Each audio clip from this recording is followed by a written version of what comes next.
Hey, welcome to Tank Talk. I'm your host, Bob Tankard.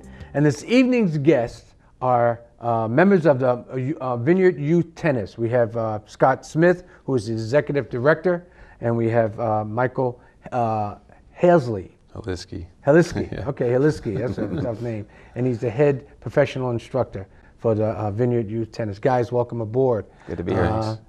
You know, the youth tennis program, like I was talking to Scott earlier, started way back in about, the conception came to about the year 2000. The actual completion was about 2002, I was thinking. Yeah, the facility we're at now is 2002. 2002. Yeah. Some controversy, like always, but it came through, and the island kids benefited from it. Especially, it was free. Yes. You know what I mean? And any kid could participate, and that was a good thing. Yeah. Scott, tell us a little bit about Scott. Originally from Tennessee. I went to the University of Tennessee. Cut it short because Nick Bollettieri came calling, one of the most famous tennis coaches in the world. So I went to work for him back in the days of Agassi and Courier and Monica Seles. Right. So that's where I got my start, and then after there went on to teach at various clubs throughout Florida, and went to the Caribbean for 10 years, and then came back to Florida, and then been here for 7 years. So been coaching for a long time. Mike? Originally from Clearwater, Florida. I'm the oldest of 11 kids. Wow, you beat us by one. Oh, 10 really? in my family. Oh, great. I pretty much played every sport except for my dad wouldn't let me play football. He said, "No, you're just going to bust your knees big guy out too. And all that." And then couldn't play hockey because there wasn't really any hockey in Florida. No. So picked up tennis probably when I was about 7 or 8. And that became my favorite sport, and started playing USTA tournaments and got a pretty good ranking in the juniors. And then I stopped playing for probably 13 or 14 years, and just started working various jobs. And I eventually decided, you know what, I think I'm going to try teaching tennis. I all of a sudden I got the bug back again. So I started teaching, I started playing, and that's how I met Scott down in Florida. I had been at a club in St. Pete, and then I think I played a tournament over at his place, and I guess one day we started talking, and he eventually got me over at his club, and then that's how we met, and that's how we eventually came up here to the island. We started teaching up here in the summer for a couple summers, and then eventually got the Vineyard Youth tennis job. So I want to ask you a question, because there was always a similarity. Did you ever find that a lot of baseball players either play tennis or use tennis facilities to try, for hitting purposes? I find that, yes, because there's a lot of hand-eye, same hand-eye coordination. Right. That ball's coming over that net at some top speeds. Oh, yes. Especially either on a serve, or even on a backhand. You know what I mean? You're probably pushing, in high 90s, probably sometimes over 100. Oh, over 100 sometimes. You know what I mean? So I figured, I wonder if baseball players ever began to use that to try to get that eye-hand coordination. Yeah, and it also, in fact, I found when I played baseball this summer that just from serving, playing tennis over the last 10 years, it actually helped my pitching, because I hadn't pitched in 20 years. And I thought, wow, this is going to take a couple years to get this back, but I just started pitching extremely fast right away, and I think it was due to my the serve motion, because it's pretty much the same thing. We have the Vineyard Youth Tennis program on the island. It's been in existence since 2002. How does the program serve the whole community with the kids? What do you offer them? How do you get into the schools? How do you, get your clientele? Well, we have sessions. We have 6 to 8 week sessions, and the kids can sign up, and it's totally free. They come 2 to 3 times a week, and they're working on their whole game. We run through all the strokes. And then depending on the level, we offer match play where they can come out and play matches, play challenge ladder matches. And then we have open court. So in the evening, when there's no instruction going on, they can come out and use the court with mom or dad or a friend or whatever. So we really don't go into the schools. They come to us. They know we're there, and they just sign up. And we fill up pretty much every session.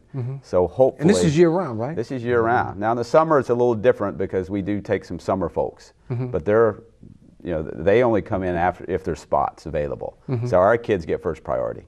But their summer kids can come in, but the summer kids can sign up like the regular island kids, can't they? If there's room. If it's room. So our kids are first priority. Okay. So whatever's, they fill in the gaps, basically. Okay. But do you have time for adults too? No, adults are not allowed. They're not allowed to play, other than if they're playing with their daughter. Their own son or daughter, yeah. Son or daughter. Yeah. In the program, over the last couple of years, the high school, the last 2 years, the high school's been state champs. Correct. In tennis. Yes. How many of those kids have gone through your program? Michael can answer that one. All of them. All of them? Yeah. They've all gone through? Some of them started when they were 8 years old, 7, 8. 6, 7, and some 8, 9. But all of them have gone through the program at one time or another. Now, is it more boys that enter the program than girls, or about equal? Actually, that's a good question. Initially, like a lot of the high school boys, we had a big group of boys. And now we've got it's kind of changed a little bit. We've got a bunch of girls. So initially it was all boys pretty much, all the really good players. Now it's actually more the girls that are really good players. Do you accredit that the girls are now lumping it because the boys won 2 championships, and they figure as though that, if they went through this program and got all the things that they needed to be champs, should we start moving through to the program now? I don't know. I think they may think that, but it's just cyclical. I think that's just the way it's happened. Like we'll make a prediction now. The girls will win the next 2 or 3 state championships. They should win next year, if not this year, the next 3 to 4 to 5 years, they should win every year. Why would to make that prediction is nice, but you've got to base it on something. And what have you seen? What are you seeing, you guys seeing, to make that prediction? Well, do you feel as though we see them every day? You see them every day? Yeah. And this program goes up to the high school, right? Right. So you see them in the winter, and it's a good thing because actually the regular coach can't touch them. No. He can't get near them until season time. Correct. Right. But it doesn't mean that he can't talk to you and tell you, that and this kid needs to work on this, and then you take him over from there. That happens in all the sports. You know what I mean? So you're working on them to achieve a goal as the boys do. Well, that's one of the goals, right? That's the playing on the high school team. That's one of the most important goals that we try and stress to them. And then if after high school, if they decide, okay, maybe we can get a college scholarship, then that's the next step. But right now, it's just playing on the high school team. Scott, why Martha's Vineyard? You had an opportunity coming out of Tennessee, working for an individual that was, I guess, very influential and very prominent in the tennis world. You probably could have gone anywhere. Yeah. Why Martha's Vineyard? Well, I did go a lot of other places prior to Martha's Vineyard, but I was always in sort of the tennis club scene, the country clubs, private tennis clubs, and then we started coming to Vineyard Haven Yacht Club, and just really enjoyed the island. And this position came open. I applied out of 150 people, got the job, and been here ever since. But I love the island. I mean, people say it's magical and that kind of thing, but well, it is. It is. I know. I've been here. Well, I came here. My mom brought me here back in '61, but I've met people that only came here for a half hour. Yeah. And they've been here for 30 years. Yeah. And just never left. And Yeah. they said, I don't know what it was. I just never went home. And they weren't running from anything. Right. And yet they found their peace. Yeah. Right here. When you begin to work with kids, now my granddaughter used to go there, years ago before she moved, and my wife and I used to go over there and watch her play. And she, you do a lot of magical things with the kids. How do you control, kids that are 5 and 6 years old, that the rackets, and they want to do so much things, and they're busy playing with each other and seeing the loose ball. How do you handle that? That's got to be a little. Go ahead. It's I'll tell you. For me, you have to use your imagination for one. I mean, you have to keep them just occupied and keep their attention. So the only way to do that is just you keep changing the game. You keep them moving, keep their feet moving, keep their attention on the ball. I mean, it's really just, for me, it's just keeping their having myself use my imagination to keep them focused on what we're trying to do. And as you say, at that age, their attention span is very short. And you can lose it. You have them for 5 seconds. You have them 5 seconds later, boom, it's gone, and you have to get it back. And you're only out there for 45 minutes to an hour, so it can be tough at times. When is your rush? Is it right after school usually? Yeah. And then holidays? Holidays are pretty slow. That's when we tend to take a break. Is that right? Yeah. But if I can elaborate on what he just said real quick, I'll tell you a quick story. I had a lady. She said, "Yeah, I teach kids, and sometimes I have 40 kids on a court all by myself." I go, "How can you do that?"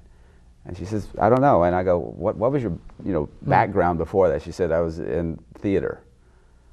So she was an actress, and she was making up games and this and that. So she's keeping these kids playing roles and doing this stuff, and that answered my question right there. That's how she did it. She was an actress. She was an entertainer, and that's what you have to do when you're on the court. You have to entertain, basically.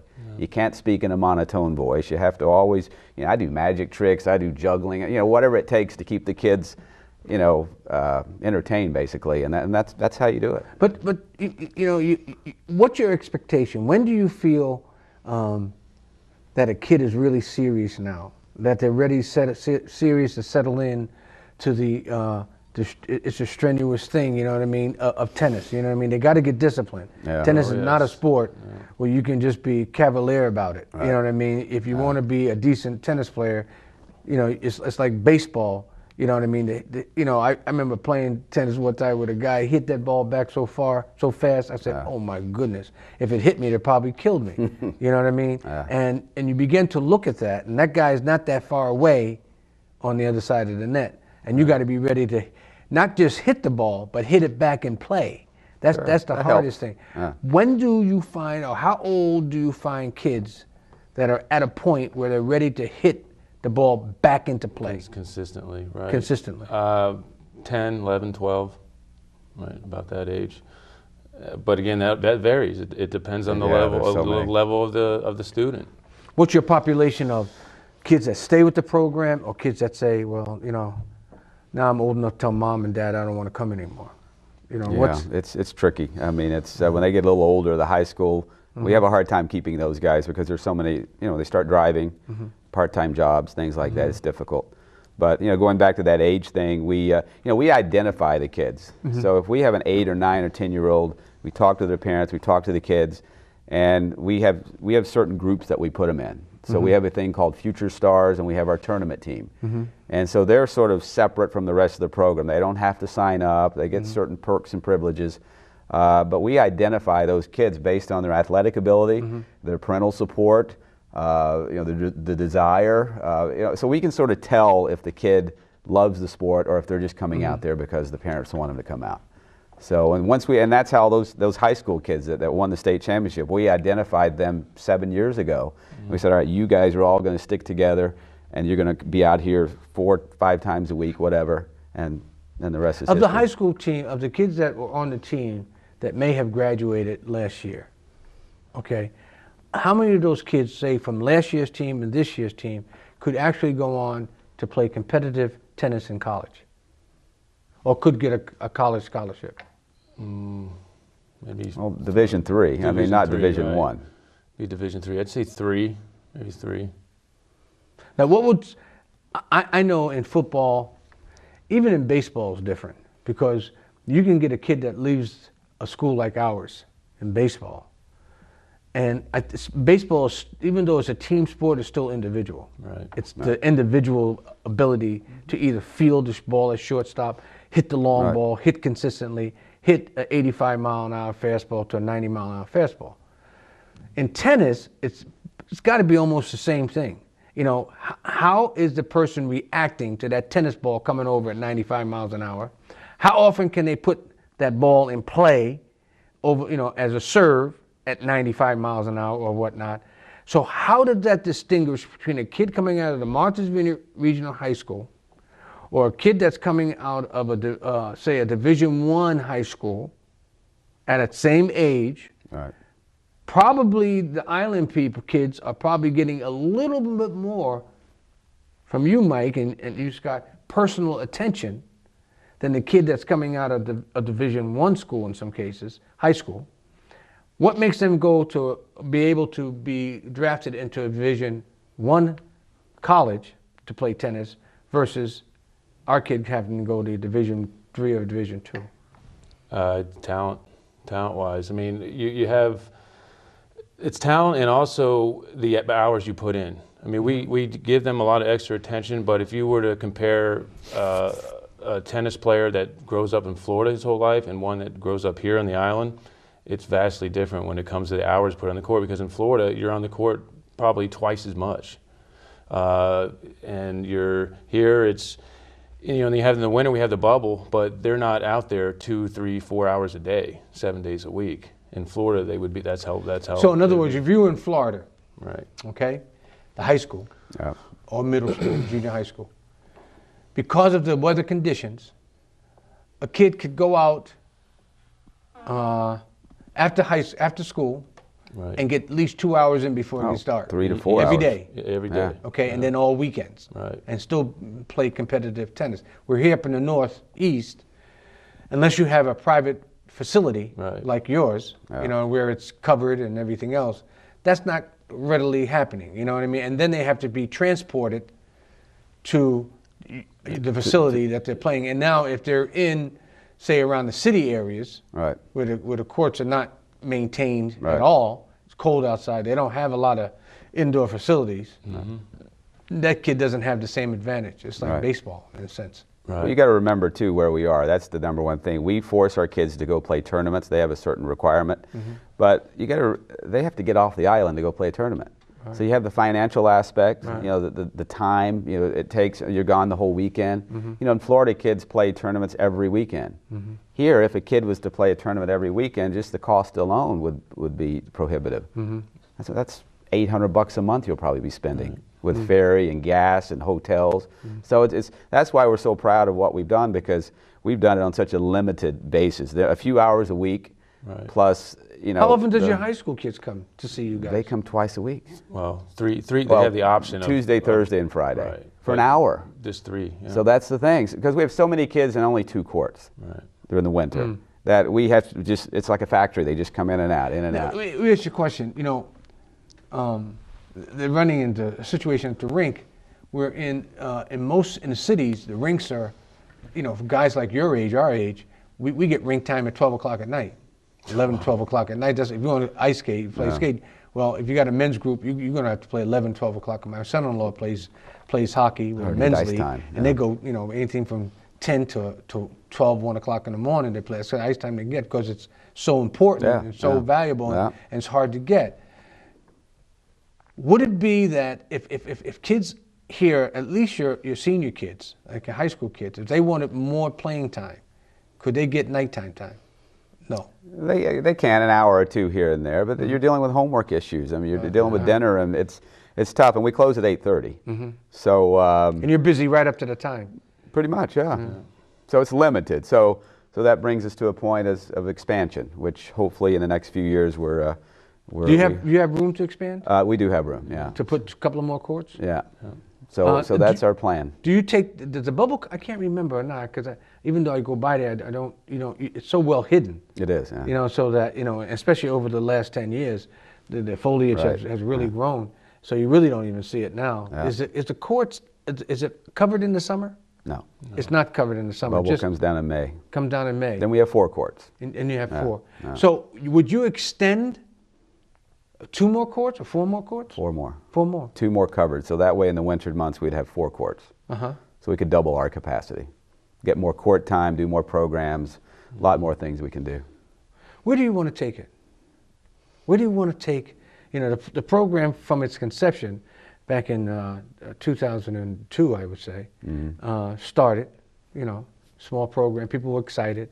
There wasn't a lot of, quote, tennis for just your average kid if you didn't belong to a club, you know what I mean, or mom and dad, or uncle, auntie, or uncle wasn't involved. You know, you went out and slapped the ball around a little bit and then that was it. There was never really a lot of organized tennis. It wasn't until basically you got to the high school that you got into organized tennis. And, you know, when you're talking about tennis again, and that's a sport that's so disciplined, you know, 9th grade is tough to learn tennis. You know, you gotta get down in that that the middle school area. Well, it's very technical. It's Right. like golf. Right. And it's that's why it's best to start it fairly early if you can. So. And we didn't have that. We didn't have that. I can remember a young lady that came to. I was a principal at West Isabel School. She was really involved in tennis, and she started a program at our school, the West Isabel, using the courts after school. Mm-hmm. And then she went to Oak Bluffs when the principal over there allowed them to use the courts in Oak Bluffs. And she started this program, and it must have gone like 2-3 years before the concept of the bubble came, which I thought was great. I said, anything for kids. Yeah. It's a great program, right? Yeah. So I remember going to a meeting. I was telling Scott earlier, I was going to go into a meeting, and we went before the board and explained our case, how the program was successful, at our schools. Kids were enjoying it.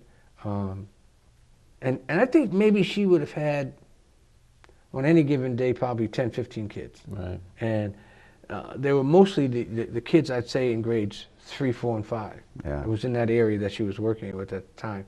The junior high, 6, 7, 8 had intramural sports. Right. So they were either involved in the fall, or they had flag football, they had basketball, and then they had, so those kids were taken care of. Right. But the kids, the 3rd, 4th, 5th graders, they really didn't have anything after school. So she really catered to that, and it came on. And then when they finally got in, they built they got approval and they built it.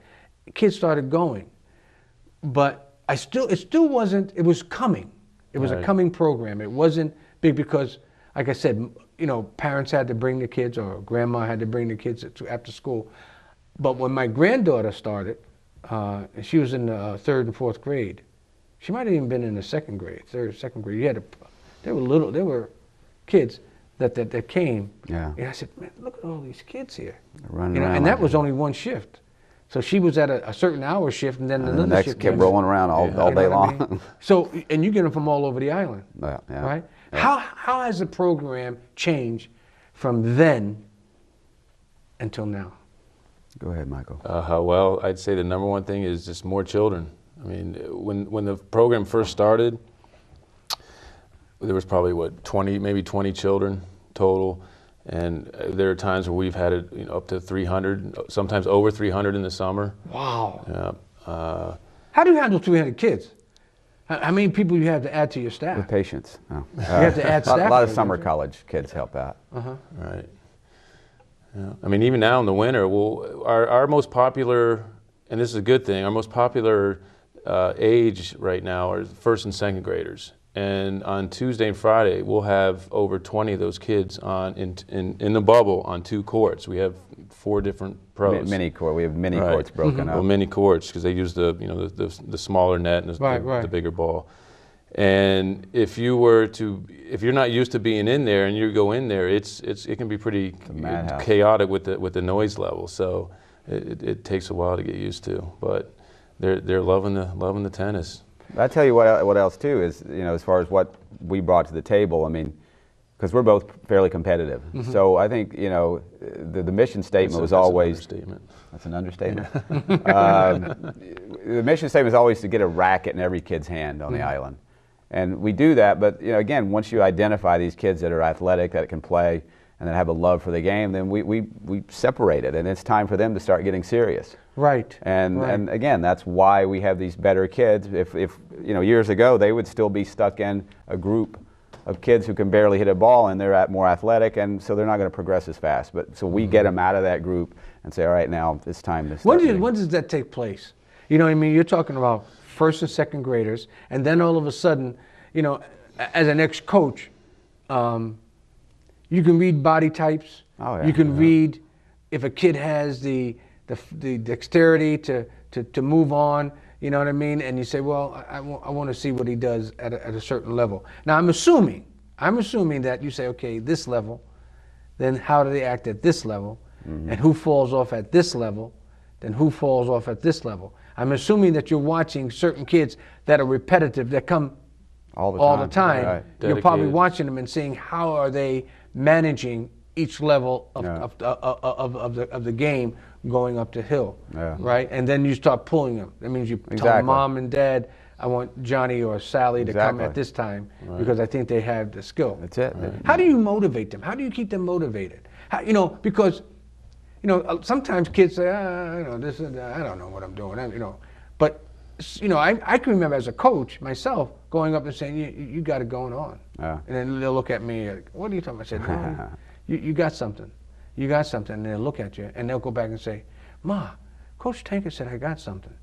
I got something going on. And you get a call from the parent and say, what does that mean? It says, I think he can or she can make it. Yeah. That's the type of stuff that you guys run into?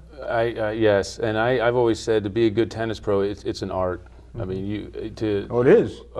It's definitely an art. I mean, you've got the different age kids out there. They all have different personalities. They all have their skills are all different. They're all, you have one that's he might be really fast, but he's he's not swinging the racket the correct way. But so you want to fix that, and for me it's. When you're on the court, you have to be positive but disciplined at the same time. Exactly. And you have to constantly change the games, keep them moving. That's very important. Keep them focused. Keep them focused, and that's part of that is just keeping them moving and changing the games. You don't want to keep staying one game for we have them for an hour, so we try and fit in. Scott and I can probably do, if we wanted to, we could do 10 games in an hour. So you try and do at least 3, 4, 5 games and just keep them moving and keep them occupied. One of the things that I'm going to ask you a question on the looking at down the road on building, but I think one of the things is how do you look at when a kid starts to drop that head a little bit, and because the ball went out of bounds or whatever, how do you keep them motivated and tell them to keep that chin up and keep focusing? Because we know in baseball, games like baseball, basketball, where they're team, but they're still one-on-ones. An individual could do something once, and all of a sudden they lose that concentration, they lose that focus, and all of a sudden the opponent has the advantage. How do you, I look at the champions. No matter what they did, they stayed focused. Kept their head up. You know what I mean? They kept their focus. Even McEnroe used to always argue with the guys. Yeah. Was he? I always thought that he did that just to keep himself if he did something wrong, to get himself back into the focus or something. He did. So he could get that or he needed a rest or something. So or he's messing with his opponent too. Right. He's interfering with his opponent's momentum. Right, getting into their head. Yeah. Let me tell you something. You're talking about building 2 more courts. Okay, so that means you got to go before board. We got about 2 minutes. We got to go before board. How's that working out? How's that going to happen? Well, I mean, funding is first. So once that happens, I think we have such a good reputation and a good standing in the community. I wouldn't think that would be a problem. It's a great program. It's a positive program. It's great for the community. I think that would be our least of our worries with what we're doing with the kids there. You think the town of Oak Bluffs is going to be willing to let you put 4 more courts down? And would there be another bubble? No, bubble would be eliminated. It would be a permanent building. Oh, a permanent building. Yeah. So now you're talking about permanent structure. Yeah, but it'd be lower. It would, all the architectural tricks. Have you gone through any of the, touched base with any of the planning boards and zoning boards? Just funding is the only thing we're worried about right now. We have the plans and. You have the plans? Oh yeah. Yeah. But it's still a couple of years away, though. We're still in the beginning stages of it. But the more courts, the can double our capacity, do more things, and it would be better for the kids. That's for sure. Listen, you guys do an outstanding job. And thank you for helping the Vineyard High School back-to-back champions. We see if we can get them again. See if we can get the girls in there this year. Girls will be there soon. Next year. Next year. Okay. So and listen, you guys have an open invitation to Tank Talk. Thank you. Anytime you want to come on, just let me know. Thank you. You can bring some of your kids on and whatnot. Good idea. Even if you want to, we can get out to the field, out to the courts. Come on out, yeah. And videotape and maybe speak to some of the kids and see what you're doing and whatnot. Yeah. So maybe in the spring we can do that, and it'll be a nice gesture to help. It just lets the public know what you're doing and seeing what you're doing and how you're helping the kids on the Vineyard. So great. I want to thank you guys for taking time out of your busy day to to come No and problem. spend time Glad on to be Tank here. Talk. And I want to thank you for tuning into Tank Talk. And until next time, this is your host, Bob Tankard, saying good evening.